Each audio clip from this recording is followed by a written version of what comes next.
What do we know so far about this case?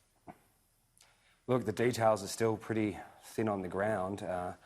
That we know that she's been detained effectively, residential detention, which means she could be held for up to 6 months without legal aid in Beijing.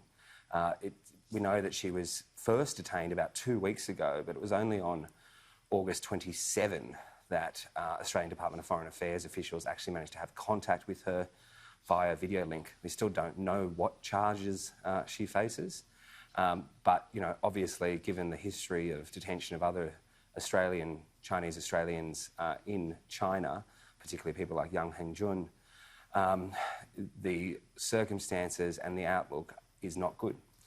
And that is partly because, potentially, Australia and China's diplomatic relations are obviously, at a very, very low level. Yeah, so this is the issue, obviously. There is no real recourse to justice, obviously, in China. So regardless of what the truth is here, that will be the concern, presumably. The interesting aspect of this is that she had been trusted, I suppose you'd call it, within China. She'd covered things such as the People's Assembly. There's normally a lot of political sensitivity around that type of event, and that's what's led to surprise about this particular detainment. Yeah, she's a very high-profile anchor in China. She's well known among the expat community as well as the Chinese community. And, obviously it's come as a shock to a lot of people. Friends were concerned when they hadn't heard from her for a couple of weeks. Her online profile on Chinese state media has been deleted. And so, really, again, it comes back to the lack of detail around what she's supposed to have done, because on the face of it, her most recent coverage really has been, one that Chinese state media likes to see. It's about a positive vision for China. It's a positive business environment, coverage of the National People's Congress and major decisions made there. So certainly in her TV coverage, it's not clear how she might have fallen foul of Chinese state censors. However, that video you just played before may give us some indication. That video in particular is actually from a Department of Foreign Affairs promotional campaign talking about Australian education and Australian universities. And she talks quite openly there about individuality, freedom of thought, scholarship. She's there basically espousing the benefits of an Australian system of education. And it would be interesting to see whether any of that relationship, particularly with something like the Department of Foreign Affairs, may in fact impact her case. Albeit it would still be an extraordinary move, but one that would not shock.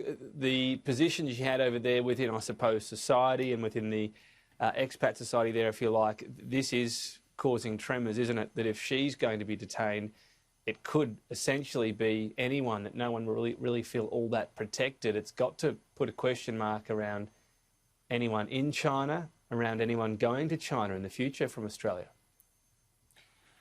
Look, certainly, the pattern that we've seen so far is that really Chinese Australians have been the ones largely targeted outside of things like drugs cases. But in terms of political cases, largely it's those who have Chinese familial or, in fact, were born in China and then became Australian citizens that have largely been targeted. Nonetheless, obviously someone as high profile as this being detained is going to send a bit of a chill through that community, which is already feeling pretty under threat, particularly in places like Hong Kong. We're seeing journalists, for example, not being allowed into Hong Kong. We're also seeing teachers, lawyers, bankers, a lot of professionals who are concerned about their long-term future because facing China's extremely opaque judicial system on vaguely defined charges is a risk that some are probably re-evaluating right now. Well, because this is the point, right? Previously, for most people, the worst thing that might happen is they get kicked out of the country. There seem to be only the very few cases where someone would be detained instead and put into this web of that opaque system. But now the real concern will be that this is the new consequence. This isn't on a large scale yet, but this particular case highlights where China might be going. That's right. And really, we don't know sort of the beginning and the end of China's judicial system. It can take years for cases to be resolved. And in that time, you have very little information around the charges against people. Young Hengjun, who I mentioned before, he's now spent 18 months in jail, and we still don't know what he's been charged with. Specifically, broadly, it's claims of espionage, but again, there's no particular allegations to base things off. So it becomes very difficult, I think, for consular officials in China and for the Department of Foreign Affairs here to guarantee, due process and to provide support. Well, just on that, I mean, the Australian government can't really do anything right now, barring some sort of huge backdown on all our foreign policy. Pretty powerless.